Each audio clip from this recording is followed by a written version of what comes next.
Hai, Assalamualaikum warahmatullahi wabarakatuh. Balik lagi sama gue Putri Alfian di segmen Percaya Nggak Percaya.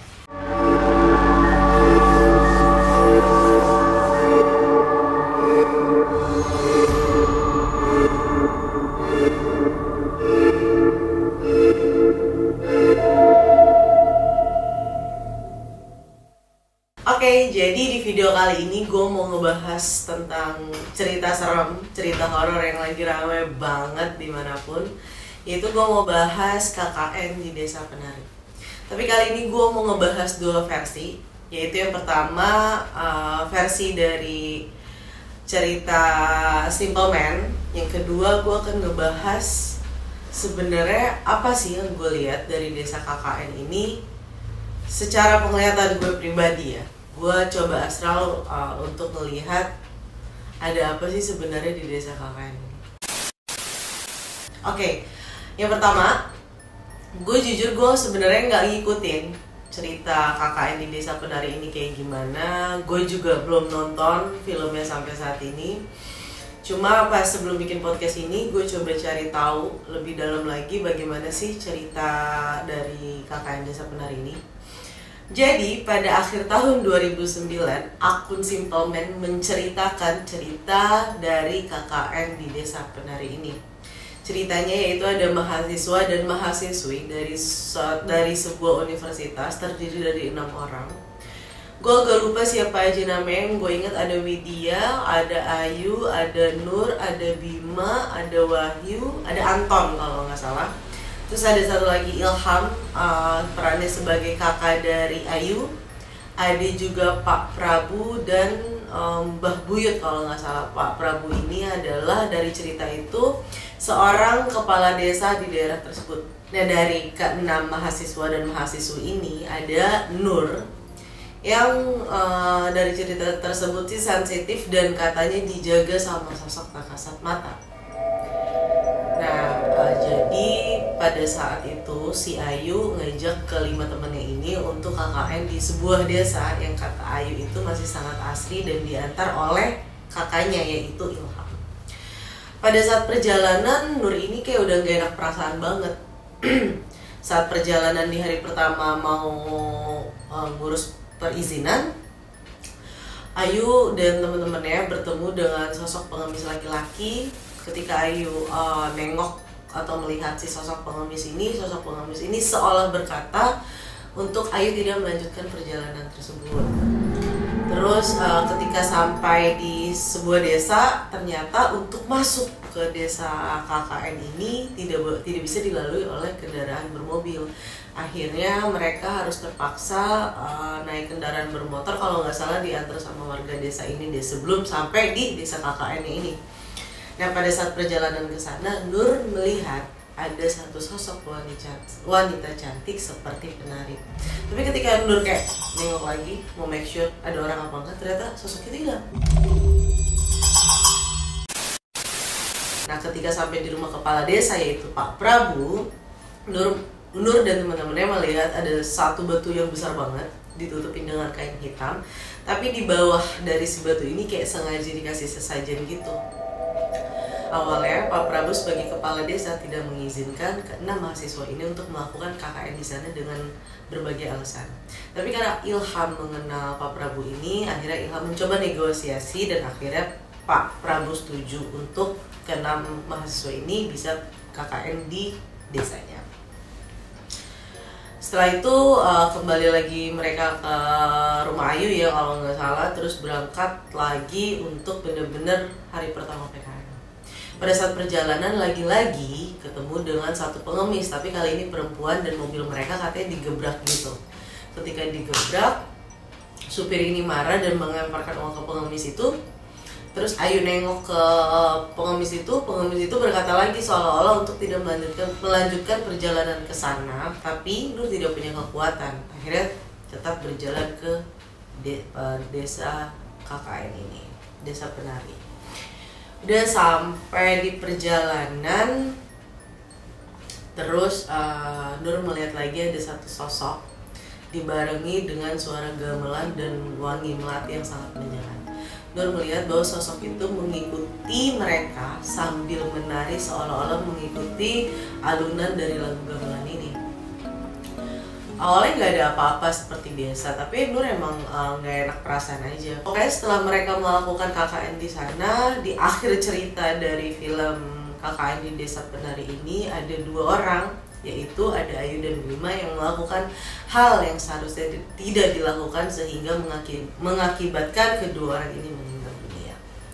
Nah, di sini gue ingin mengingatkan sekali lagi ke sahabat Putri Afrian yang di rumah bahwa versi yang kedua ini adalah versi yang betul-betul gue lihat secara pribadi.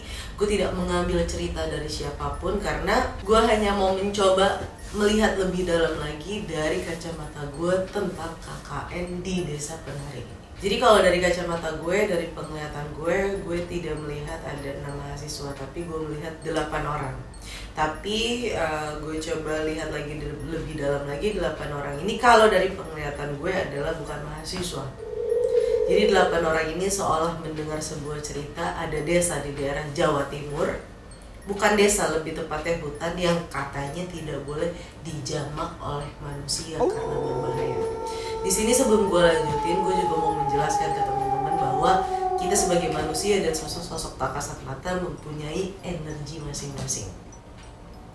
Setelah itu, setelah mereka mungkin mendengar banyak cerita bukan hanya dari satu orang, dari beberapa orang tentang si hutan tersebut, mereka nekat. Menurut gue mereka nekat karena basically 8 orang ini memang suka kayak traveling yang agak mengancam nyawa sih kalau gue bilang ya. Akhirnya mereka nekat, mereka ngobrol, terus mereka sepakat untuk pergi ke hutan tersebut yang katanya tidak boleh dijamak ini sama manusia. Setelah mereka sampai di hutan tersebut, 8 orang ini tidak merasakan kejadian apapun selama 2 malam. Ya seperti biasa, nggak ada yang mengganggu, nggak ada yang aneh, yang gelap, dingin seperti hutan pada umumnya. Tapi yang salah adalah mereka melakukan ritual pemanggilan sosok tak kasat mata yang sesungguhnya ritual yang mereka lakukan mereka tidak memahami seperti apa ritualnya dan bagaimana ritualnya, dan ketika mereka melakukan ritual itu siapa yang akan datang mereka tidak memahami itu. Mereka hanya mencoba beberapa kali dan mencoba beberapa ritual sampai akhirnya terjadi di malam ketiga. Pada malam ketiga setelah sebelum maghrib dan sekitar jam 5 sore itu sudah gelap karena memang hutan yang mungkin siang hari aja belum tentu matahari akan tembus masuk ke dalam hutan tersebut. Setelah jam 5 sore mulai ada gangguan-gangguan yang mereka tidak inginkan. Awalnya hanya gangguan-gangguan ringan seperti pohon yang bergerak sendiri tanpa ada angin, atau ada timpukan-timpukan batu yang mereka semua tidak tahu asalnya batu itu dari mana. Sampai akhirnya sekitar jam 8 malam mulai terjadi hal-hal yang bener-bener kayaknya mereka melakukan ritual itu tapi tidak membayangkan resiko apa yang akan mereka alami. Sampai akhirnya sekitar jam 8 malam, jadi mereka itu tidur kayak di tenda-tenda kayak gitu. Tenda mereka mulai goyang, tapi yang goyang hanya tenda mereka. Kalau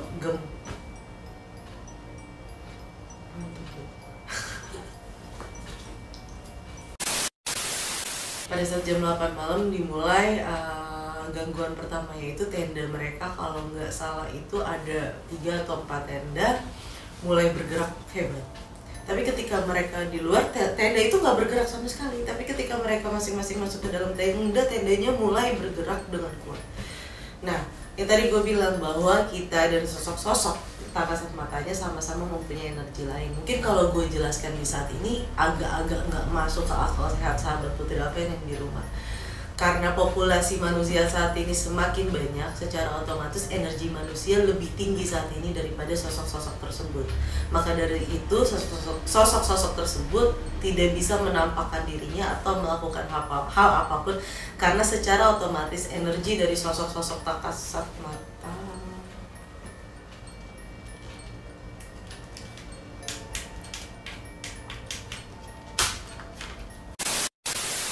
secara otomatis energi dari sosok-sosok tak kasat mata habis terserap oleh energi-energi kita sebagai manusia, yang dimana populasi manusia saat ini sudah banyak gitu kan.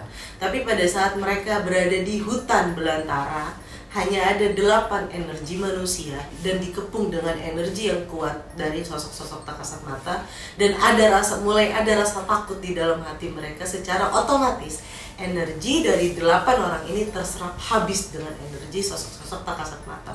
Mulai bisa menampakkan wujudnya, dari wujudnya yang gak jelas tiba-tiba jadi jelas, wujud yang tadinya mereka lihat di sini tiba-tiba ada di sini, pohon-pohon yang mulai bergerak, dan bergeraknya itu nggak pernah ada di bayangan mereka, yang benar-benar bergerak hebat, sampai akhirnya si sosok-sosok ini bisa menyakiti 4 dari 8 orang ini secara verbal. Mungkin 4 dari 8 orang ini mental fisiknya lemah.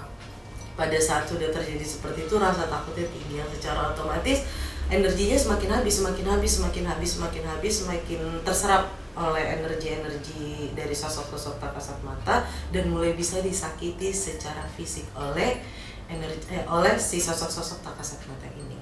Nah, akhirnya yang gue lihat di ujung dari 8 orang ini adalah 4 orang yang hanya selamat. 4-nya kayak apa ya, diketemukan itu jasadnya itu secara tidak wajar. Yang luka di mana, ada yang luka cakaran, ada yang luka bolong, yang luka yang harusnya hal itu bisa dilakukannya oleh hewan buas mungkin, atau oleh manusia lainnya. Padahal nggak ada yang menyakiti gitu. Dari 8 orang ini tidak saling menyakiti, pokoknya jasadnya diketemukan dengan luka-luka yang parah 4 orang ini. Karena yang gue lihat, kenapa 4 orang inilah yang paling menantang. Perlu kita garis bawahi lagi bahwa sosok tak kasat mata bisa banget ngebaca pikiran kita, bisa banget. Jadi dari awal datang, dari cara mereka ritual, dari cara 4 orang ini ngejek ya, kalau kita manusia ngejek sosok-sosok itu untuk menunjukkan wujudnya, 4 orang inilah yang paling ngejek sosok-sosok yang ada di sana, sehingga 4 orang ini tidak selamat dan 4 orang yang lebih selamat. Nah, di sini balik lagi ya, gue tidak memaksa sahabat Putri Alfian untuk percaya dengan apa yang gue dengar, dengan apa yang gue lihat, dengan apa yang gue ceritakan. Karena gue hanya mencoba menguak betul ada sebuah cerita seperti ini yang gue lihat di daerah Jawa Timur, tapi tepatnya gue nggak tahu di mana.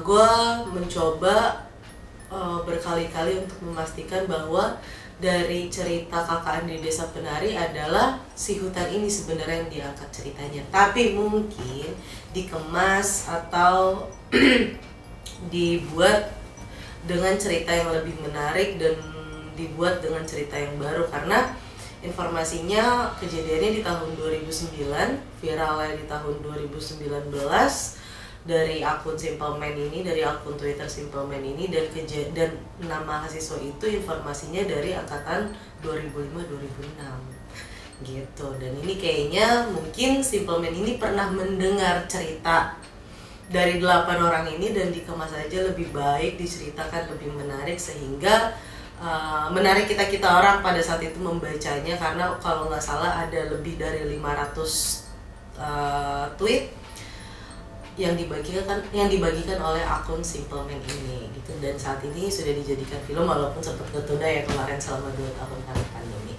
Nah, itulah dari 2 versi cerita yang gue barusan cerita. Yang pertama gue ngambil dari cerita Simple Man, dari akun Twitternya Simple Man. Gue coba cari tahu lagi, gue research ke beberapa orang yang dari awal sudah mencoba menceritakan tentang cerita Kakak di Desa Penari ini. Dan cerita kedua adalah cerita pure yang gue mencoba lihat, gue mencoba astral, gue mencoba memastikan bahwa yang diceritakan di KKN di Desa Penari ini adalah dari hutan yang gue coba lihat ke sana. Gue tidak mengambil cerita ini dari cerita manapun.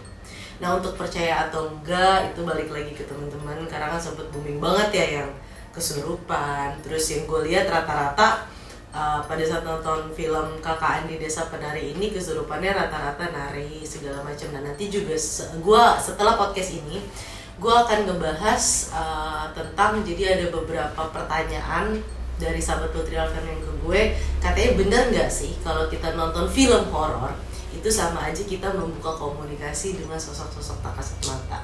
Nah, untuk jawaban ini akan gue ceritain di podcast Percaya Nggak Percaya selanjutnya. Nah, pesan dari gue buat sahabat Putri Alfian yang di rumah, sebetulnya terlepas dari kita percaya atau nggak percaya adanya hal itu, gue rasa sebenarnya nggak ada orang yang tidak pernah merasakan ketakutan dalam hidupnya tentang hal itu. Itu secara tidak sengaja bahwa kita sudah mempercayai adanya kehidupan lain selain kita manusia. Saran dari gue, dimanapun kita berada, dimanapun kita singgah, dimanapun kita melangkah, attitude itu nggak hanya harus ke sesama manusia, tapi ke sosok-sosok tak kasat mata. Kita juga harus mempunyai sikap yang baik dengan mungkin permisi, dengan berdoa, karena ya, sekarang gini aja, ada orang datang ke rumah lo secara nggak sopan, lo marah dong. Begitupun ya mereka juga nggak suka kalau tempatnya dikotori, apalagi sampai melakukan hal-hal yang nggak baik di tempat yang kita nggak tahu tempat itu siapa pemiliknya, ada sosok apa aja yang sudah lebih lama dari kita kan kita nggak tahu. Itu jangan banget. Terus juga jaga mulut, jaga ucapan, jaga hati, jaga pikiran, karena sekali lagi gue bilang bahwa sosok tak kasat mata bisa membaca pikiran teman-teman setiap detiknya. Teman-teman nggak ngucap di mulut tapi udah kebaca aja tuh di mereka apa nih ya teman-teman, rencana teman-teman ke sana mau ngapain. Jadi kalaupun mau bepergian, mau traveling, mau ke hutan, mau ke gunung, mau ke pantai, mau kemanapun, ada baiknya dengan niat yang baik. Emang mau ngelepas penat, memang gue mau jalan-jalan, memang gue cinta alam, jangan buang sampah sembarangan juga dan lain-lain. Oke, tetap jaga sikap dan percayalah bahwa memang betul ada kehidupan lain di samping dari kehidupan kita saat ini. Sekian dulu video dari gue, semoga bisa diterima sama teman-teman. Ini hanya sebuah penglihatan dari Putri Alfian aja. Yaudah kalau gitu, gue Putri Alfian, gue pamit. Assalamualaikum warahmatullahi wabarakatuh.